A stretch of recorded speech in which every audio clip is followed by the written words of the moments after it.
Mesdames, Messieurs, chers collègues, chers confrères, chers amis, je suis très honorée, très heureuse de participer à ce webinaire, qui est ce webinaire franco-mexicain qui est centré sur un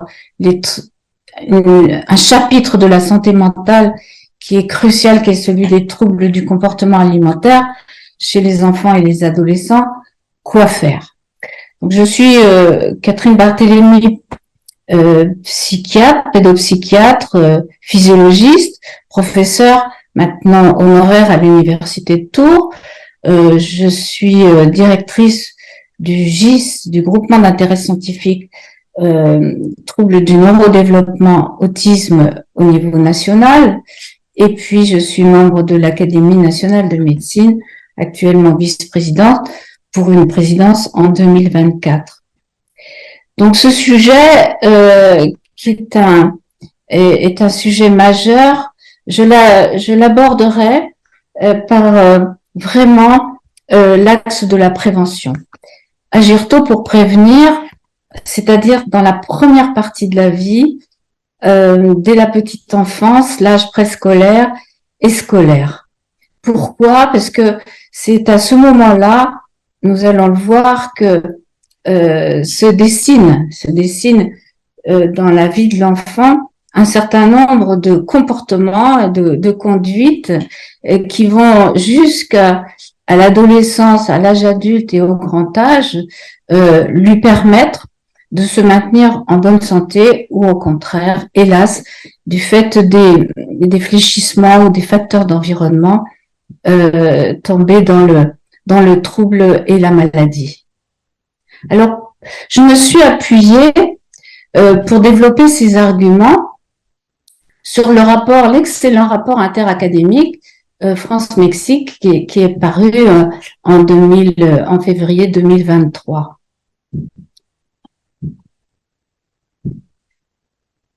Alors, les arguments sont évidemment multiples, mais dès le plus jeune âge, on sait que l'éducation de base va nous permettre d'intervenir sur nos habitudes de vie et notre santé globale, qui est une santé qui va nous accompagner, sur laquelle chaque individu, mais dans son environnement, dans son écosystème, va veiller pour que le grand âge, jusqu'au grand âge, on adopte des habitudes favorables à la santé en termes de comportement, et puis aussi cette double éducation. Je parlais de l'écosystème. Il est clair que la famille a une importance cruciale, et au début de la vie, la famille fait partie de l'environnement, on va dire, direct et naturel de l'enfant, en interface avec les établissements et les équipes de l'éducation. Alors, pourquoi si tôt? Pourquoi si tôt? Eh bien, parce que la physiologie, la neurophysiologie nous apprend que nos comportements sont liés à des développements de fonctions, et en particulier basés sur des réseaux nerveux, et que la plasticité des réseaux nerveux, elle est vraiment maximale dans la toute première partie de la vie. Elle est d'autant plus, je dirais, importante, cette plasticité, qu'elle va permettre, dans cette fenêtre temporelle de sensibilité maximum à l'environnement, et par conséquent à l'éducation, de constituer vraiment des réseaux nerveux qui vont sous-tendre l'ensemble de nos comportements, mais aussi nos agilités à prendre. Et le neurodéveloppement, cette plasticité, elle dure tout au long de la vie, bien sûr, hein, mais elle est moindre, et en particulier à l'adolescence. Donc, si on reste sur la question des comportements alimentaires, eh bien, l'abord de tout ce qui va aider l'enfant à développer des habiletés adaptatives, dans cette période vont être véritablement d'une importance majeure. Alors j'ai choisi d'illustrer mon propos en projetant un extrait d'un film qui est un documentaire qui a été réalisé par Valeria Lombroso, qui est une spécialiste, on va dire, de l'illustration filmée du développement des très jeunes enfants. Et sur ces images, vous allez pouvoir constater que les très jeunes enfants sont acteurs de leurs apprentissages. Nous venons de voir que la neurobiologie, la fenêtre temporelle est très importante, donc dans cette toute première partie de la vie. Mais le fait que l'enfant soit acteur et qu'il soit placé dans un contexte facilitateur d'apprentissage, dans le cadre d'un repas qui est collectif, mais qui est pensé et organisé par les éducateurs, par les adultes. Le deuxième point, c'est celui de la mobilisation des fonctions. L'acquisition de nouvelles aptitudes comportementales est basée sur l'exercice de fonctions qui doivent être, elles aussi, facilitées dans leur expression. L'attention de l'enfant, son intention, le fait d'associer, de stimulation, le fait imiter non seulement les adultes, mais je dirais surtout les autres enfants, la communication avec les autres. Ce qui est un contexte fonctionnel qui est au plan du neurodéveloppement extrêmement facilitateur. Le troisième point, c'est que vous allez voir que l'adulte n'impose pas. Il soutient le choix alimentaire, le choix je dirais, de la place à la table, le choix des aliments.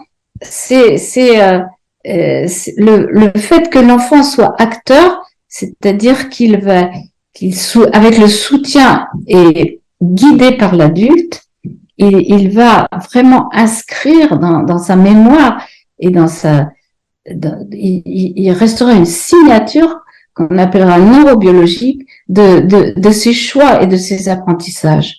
Et puis enfin,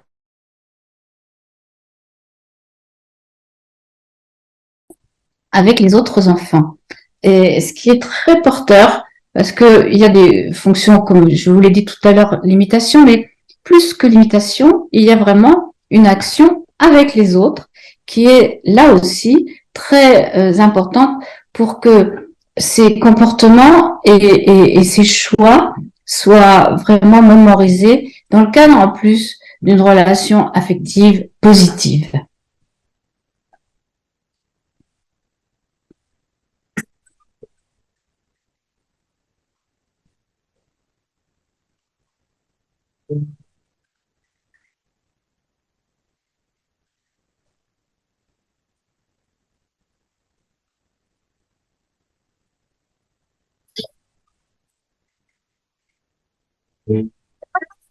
Les grands de 2-3 ans ont la chance d'avoir un self, ce qui est adapté à leur âge. Ils adorent se rendre utiles pour aider à installer le repas. Il y a 2 services et les enfants peuvent choisir d'aller manger ou de continuer à lire des histoires. Ils passent à table quand ils ont faim et il n'y a jamais d'embouteillage. Il faut se concentrer pour porter son plateau tout en maîtrisant son équilibre et pour se servir sans renverser. Mais si le pain ne touche pas Camille, c'est le poisson. Le poisson. Cécilia nomme les aliments. Les enfants l'écoutent attentivement pour faire leur choix. Ça ressemble à quoi? Les épinards. Est-ce que tu veux que je couper la petite farine de poisson? Une professionnelle présente à chaque table intervient à la demande de l'enfant. Se verser de l'eau demande une certaine coordination. Joachim arrive à le faire tout seul. Quand un enfant n'aime pas quelque chose, on lui propose de goûter, mais on ne le force pas. Est-ce que c'est bon? Tu me fais voir comment on goûte? Très bien, ça c'est bien. Tu as goûté. Bien. Moi, tu as goûté alors? Oui. Ah oui, quand même. C'est bien, tu as goûté. Ceux qui ont encore faim peuvent se resservir. Tu en veux? Tu n'es pas de l'eau. À table, Amy et Léa discutent de la place de la banane.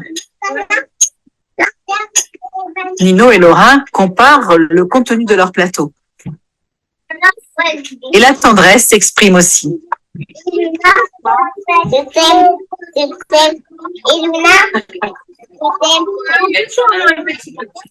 as fini? Alors, tu mets ton petit verre et tes petits couverts, s'il te plaît. Au cours des repas, les enfants exercent leur motricité et maîtrisent des gestes de plus en plus complexes. Les professionnels les encouragent et les soutiennent pour qu'ils arrivent à faire tout seuls. Voilà.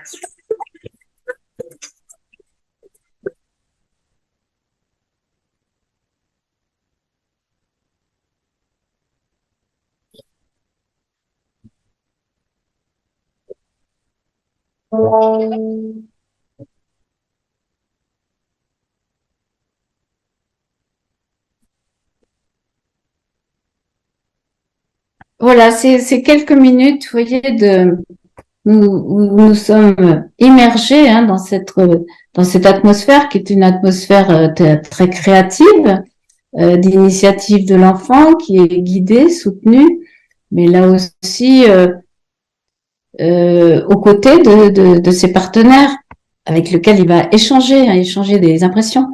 Toutes ces expériences sont d'une importance majeure dans le très jeune âge et vous l'avez compris, en lien avec, bien entendu, les compétences des personnels éducatifs et qui accompagnent l'enfant, mais aussi les bonnes habitudes et puis cet équilibre entre ce qu'on appellera le libre choix et aussi les apprentissages, les codes sociaux qui vont être ensuite au moment de l'adolescence réactivés dans la vie sociale.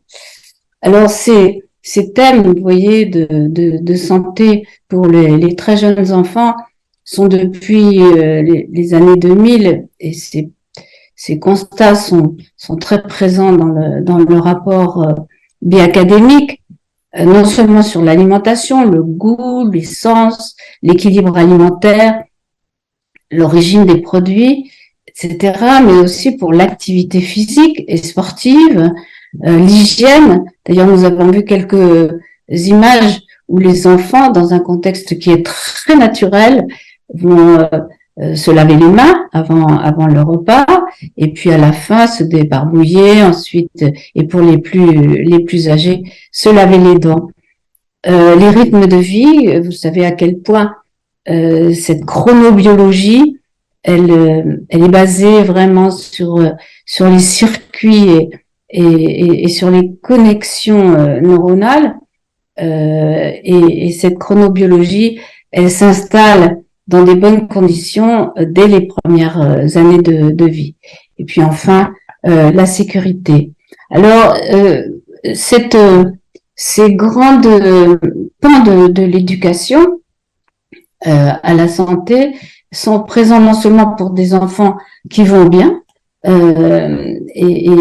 le film en illustration, c'est aussi une préoccupation de nos communautés et de nos collègues dans les différents secteurs de la santé, en particulier dans le handicap. Et je cite ici le manuel très récent qui a été rédigé par André Bullinger sur cette chaîne narrative du repas et l'importance chez des jeunes enfants ayant un autisme. Je vous remercie.